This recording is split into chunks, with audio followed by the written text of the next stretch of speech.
নিজেকে স্থিত করব আমাদের স্বস্থিতির আসনে। বাবা আজকে বলছেন, এখন আমরা ঈশ্বরের দ্বারা সম্মুখে বসে ঈশ্বরীয় জ্ঞান শুনছি। বাবা আজকে বললেন যে বাবার কোন অকুপেশনটা, কোন কর্তব্যটা একমাত্র আমরা বাবার বাচ্চারাই জানি, অন্য কেউ জানেন। বাবা বললেন, ঈশ্বর এখন পিতা, শিক্ষক এবং সৎ গুরুরূপে আমাদেরকে পালনা দিচ্ছেন। এটা ঈশ্বর ছাড়া আমাদের আর কেউ জানাতে পারে না। তাই আমরা ব্রাহ্মণ বৎসরা ছাড়া এই জ্ঞান আর কারো কাছে নেই যে ঈশ্বর এখন পিতা, শিক্ষক এবং সদ্গুরু রূপে আমাদেরকে পালনা দিচ্ছেন। বাবা বলছেন, ঈশ্বর পুরুষোত্তম সঙ্গম যুগে কল্পের অন্তিম সময় তিনি এই পুরো দুনিয়াতে নব ধর্ম স্থাপনা করেন। ঈশ্বর আমাদের এখন পুনরায় মানুষ থেকে দেবতা তৈরি করছেন। ঈশ্বরের এই যে অকুপেশন বা কর্তব্য, এটা আমরা ছাড়া আর কেউ জানে না। বাবা আজকে প্রথমেই বললেন, বাবা আমাদের ওম শান্তির অর্থকে বোঝাচ্ছেন।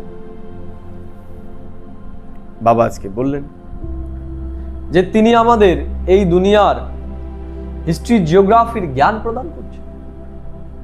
ঈশ্বর আমাদের এখন সত্যিকারের গীতা জ্ঞান প্রদান করছেন।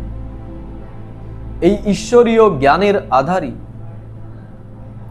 সমস্ত ধর্মশাস্ত্রের মূল। ঈশ্বর যে কথাগুলো বলছেন, এগুলোর আধারেই ধর্মাত্মারা তাদের মত প্রকাশ করবেন, তাদের পথ এবং পন্থা তৈরি করবেন। বাবা আজকে বললেন, যারা খ্রিস্টান ধর্মের, তারা বলেন যে জিসাস খ্রাইস্ট আসার 3000 বছর আগে এই ভারতের বুকেই সত্যযুগ ছিল। বাবা আজকে আরো বলেছেন যে আমরা কাম কাটারি চালানোর জন্যই স্বর্গ থেকে নরকে চলে এসেছি। এর জন্য এখন কাম কাটারি চালানো, ক্রোধ করা, এগুলোকে আমাদের বর্জন করতে হবে। বাবা বলছেন সব থেকে প্রথম এবং সব থেকে বড় যে বিকার, সেটা হলো দেহ অভিমানের বিকার। দেহ অভিমানের কারণেই আমাদের কর্ম সাধারণ কর্মে পরিণত। দেহ অভিমানের কারণে আমরা ভুলে যাই যে আমরাই সেই শ্রেষ্ঠ দেবাত্মা ছিলাম, আবার আমরাই সেই শ্রেষ্ঠ দেবাত্মা হতে চলেছি। বাবা আজকে বললেন, আমরা বাবার কাছে পবিত্র হওয়ার যে প্রতিজ্ঞা করেছি, সেটাকে আমাদের পুরোপুরি পাক্কা করতে হবে। কাম, ক্রোধ আদি যে ভূতগুলো রয়েছে, আমরা যেন কখনোই তার বশীভূত না হই। আজকে বাবা 2 নম্বর ধারণায় বলেছে, চলতে ফিরতে আমাদের সব সময় এটা মনে রাখতে হবে যে স্বয়ং ঈশ্বর আমাদেরকে এখন পড়াচ্ছেন, স্বয়ং ঈশ্বর আমাদেরকে এখন পথ দেখাচ্ছেন। এর জন্য তার দেখানো পথেই আমাদের চলতে হবে।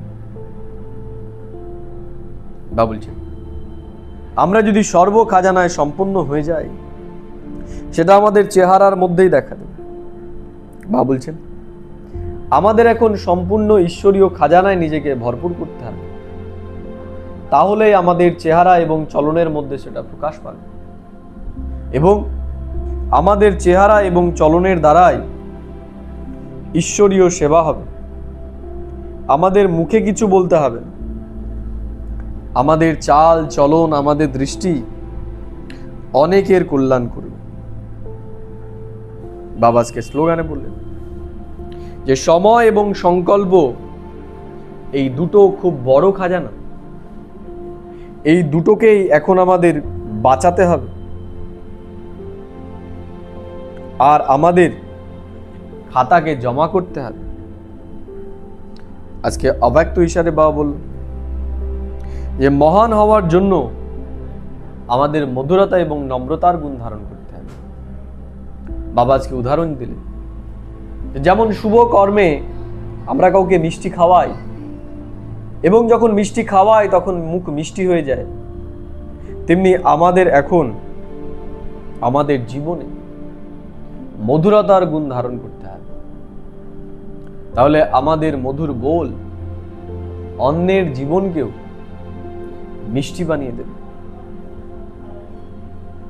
বাবা বলছেন আমাদের দৃষ্টি, আমাদের বল, আমাদের কর্ম, এই সমস্ত কিছুকেই এখন মিষ্টি তৈরি করতে হবে। আজ আমি সারাদিন এই শ্রেষ্ঠ চিন্তনের মধ্যে থাকব এবং আমি 5 বিকারকে নিজের ভেতর থেকে ত্যাগ করে, দেহ অভিমানকে ত্যাগ করে আমি আমার জীবনকে দিব্য বানিয়ে দেব। ওম শান্তি, ওম শান্তি, ওম শান্তি।